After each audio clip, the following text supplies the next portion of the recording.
Bienvenue sur la chaîne. Il est l'un des hommes les plus influents et les plus controversés du Sénégal contemporain. Adulé par une jeunesse en quête de changement, redouté par le pouvoir en place, son nom résonne bien au-delà des frontières. Voici l'histoire d'Ousmane Sonko, l'homme qui a bousculé la politique sénégalaise. Avant de commencer, abonne-toi et d'activer la cloche. Ousmane Sonko est né le 15 juillet 1974 à Thiès, au Sénégal. Mais c'est à Ziguinchor, en Casamance, qu'il grandit, dans une région longtemps marginalisée. Issu d'une famille peul musulmane, Sonko baigne très tôt dans une éducation stricte, entre tradition, religion et excellence scolaire.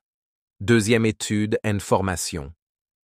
Brillant élève, il obtient son baccalauréat scientifique avec mention, puis poursuit des études en droit à l'université Gaston Berger de Saint-Louis. Il complète sa formation à l'École nationale d'administration du Sénégal, ENA, devenant inspecteur des impôts à seulement 28 ans. Il est aussi titulaire d'un master en finances publiques obtenu en France, à l'Institut international d'administration publique, troisième carrière à la fonction publique.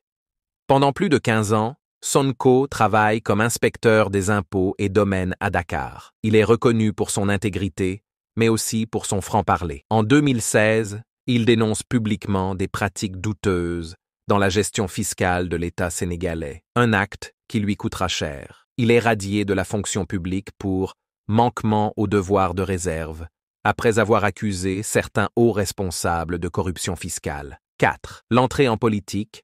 En 2014, il fonde son parti, PASTEF, les Patriotes. Son objectif, refonder la politique sénégalaise, lutter contre la corruption et défendre la souveraineté économique. Très vite, il séduit une grande partie de la jeunesse et des classes moyennes. En 2017, il est élu député à l'Assemblée nationale, ce qui le propulse sur le devant de la scène politique nationale. 5. Candidat à la présidentielle. En 2019, il se présente à la présidentielle face à Macky Sall. Il arrive troisième avec 15% des voix, une performance remarquable pour un nouveau venu. Il devient ainsi le leader de l'opposition pour toute une génération. Il promet une gouvernance transparente, un contrôle des ressources naturelles et un nouveau modèle économique basé sur la souveraineté. 6. Affaires judiciaires et tensions politiques. Mais sa montée en puissance dérange. En 2021, il est accusé de viol par une employée d'un salon de beauté, une affaire judiciaire explosive qu'il qualifie de complot politique orchestré pour l'écarter de la course présidentielle. 7. La chute et la résilience. Cette affaire provoque de violentes manifestations dans tout le pays. Des jeunes affrontent les forces de l'ordre, des morts sont enregistrés. Le pays est sous tension. En 2023, il est condamné dans une autre affaire pour corruption de la jeunesse, ce qui l'empêche de se présenter à l'élection présidentielle de 2024. Malgré les arrestations, les censures, il devient un symbole de résistance. Ses partisans le considèrent comme un prisonnier politique. Sonko ne lâche pas depuis la prison. Il continue de dicter sa loi et entame une grève de la faim et fait parler de lui. Mais en mars 2024, Sonko est libéré avec son bras droit. Bassirou Diomaye Faye.